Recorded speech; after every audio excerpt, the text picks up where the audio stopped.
حضرت صدیق اکبر رضی اللہ تعالی عنہ کی محبت ایک ایسی چیز ہے کہ جس کی بدولت انسان کو ایمان بھی نصیب ہو جاتا ہے۔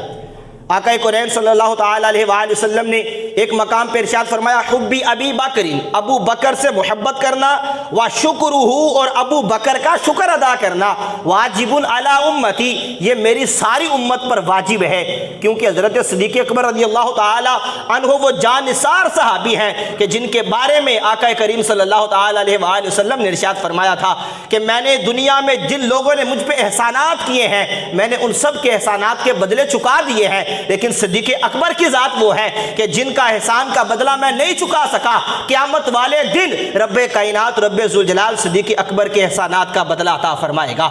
یہ وہ شخصیت ہے کہ جن کی محبت بندے کو ایمان عطا فرما دیتی ہے۔ حضرت انس بن مالک خادم رسول ہیں، آپ روایت فرماتے ہیں، آپ بیان کرتے ہیں کہ ایک دن ایک یہودی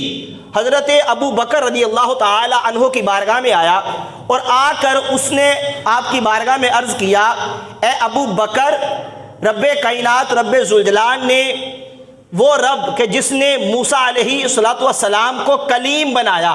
کوہ طور پہاڑ کر بلا کر ان سے گفتگو کی، حضرت موسیٰ نے رب کائنات سے کلام کیا، تو جس رب نے جناب موسیٰ کو کلیم بنایا، اے ابو بکر مجھے اس سچے رب کی قسم ہے میں آپ سے پیار کرتا ہوں۔ یہ یہودی حضرت ابو بکر کی بارگاہ میں آ کے عرض کر رہا ہے، مسلمان نہیں، یہودی ہے، جناب موسیٰ علیہ السلام کو ماننے والا ہے، اور آ کر کس انداز سے گزارش کرتا ہے، اے ابو بکر جس رب نے جناب موسیٰ کو کلیم بنایا ہے نا، اس رب کی قسم ہے میں آپ سے پیار کرتا ہوں۔ جب یہ گفتگو حضرت صدیق اکبر رضی اللہ تعالی عنہ نے سنی، آج ہمارے منہ پہ کوئی ہماری تعریف کرے تو ہم اترانا شروع ہو جاتے ہیں، اپنے آپ کو بڑا سمجھنا شروع کر دیتے ہیں کہ ہماری اتنی تعریف کی جا رہی ہے، ہماری واہ واہ ہو رہی ہے، ہر طرف ہمیں عزت مل رہی ہے۔ لیکن وہ صدیق اکبر رضی اللہ تعالی عنہ نے، آپ نے جب یہ یہودی کی بات سنی، آپ نے اپنا سر جھکا لیا، اور سر جھکانے کی وجہ کیا تھی؟ خادم رسول حضرت انس بن مالک رضی اللہ تعالی عنہ فرماتے ہیں وجہ یہ تھی کہ آپ یہودی کو شرمندہ کرنا چاہتے تھے اور یہودی کو احساس دلانا چاہتے تھے کہ میرے نزدیک تیری کوئی اہمیت نہیں ہے، جب تک تو میرے نبی کا کلمہ پڑھ کے دامن اسلام سے وابستہ نہیں ہو جائے گا اس وقت تک میرے نزدیک تیری کوئی اہمیت نہیں ہے۔ اس لیے آپ نے اپنے سر کو جھکا لیا اور اس کو کوئی جواب نہ دیا۔ اتنے میں رب کائنات رب ذوالجلال نے جناب جبرائیل علیہ السلام کو اپنے نبی کی بارگاہ میں بھیجا، میرے محبوب کی بارگاہ میں جناب جبرائیل حاضر ہوئے، اللہ رب العزت کا سلام عرض کیا اور عرض کیا یا رسول اللہ، رب کائنات رب ذوالجلال فرما رہا ہے کہ وہ یہودی جو ابو بکر کی بارگاہ میں آیا ہے اور کہتا ہے ابو بکر میں آپ سے پیار کرتا ہوں، یا رسول اللہ آپ اس یہودی کو خوشخبری دے دے کہ رب کائنات رب ذوالجلال نے اس کو ابو بکر کے پیار کی وجہ سے جہنم کی مصیبتوں میں سے 2 مصیبتوں میں سے نجات دے دی ہے۔ اللہ اکبر، ہے یہودی، جائے گا جہنم میں، لیکن رب کائنات کا حکم کیا آیا؟ اے پیارے نبی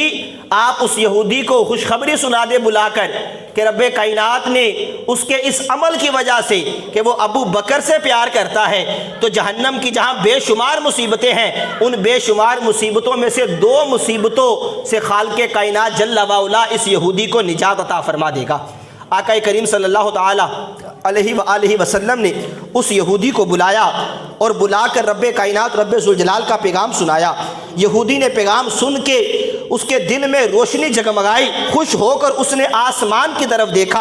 اور یوں پکار اٹھا، اشہد ان لا الہ الا اللہ وانک محمد الرسول اللہ، کہ میں گواہی دیتا ہوں رب کائنات کے علاوہ کوئی معبود نہیں ہے اور یا رسول اللہ آپ اللہ کے آخری رسول ہیں، میں اس بات کی گواہی دیتا ہوں۔ قربان جائیے حضرت صدیق اکبر رضی اللہ تعالی عنہ کی محبت کی وجہ سے اس یہودی کو کلمہ نصیب ہو گیا، اور پھر اس نے عرض کیا عرض کرتا ہے یا رسول اللہ صلی اللہ تعالی علیہ وآلہ وسلم مجھے قسم ہے اس ذات کی جس نے آپ کو سچا رسول بنا کر بھیجا، میں زندگی میں کبھی بھی ابو بکر کی محبت اپنے دل سے کم نہیں ہونے دوں گا۔ یہ جملے میرے مصطفیٰ کی بارگاہ میں اس یہودی نے کہا، یہ جملے کہے تو آقا کونین علیہ السلام نے اسے منع نہیں کیا کہ اے یہودی پہلے تو یہودی تھا، ابو بکر سے پیار کرتا تھا، ٹھیک ہے اب تو دامن اسلام سے وابستہ ہو گیا ہے، اب تجھے چاہیے کلمے سے پیار کر، اب تجھے چاہیے دین اسلام سے پیار کر، اب تجھے چاہیے کہ تو ابو بکر کے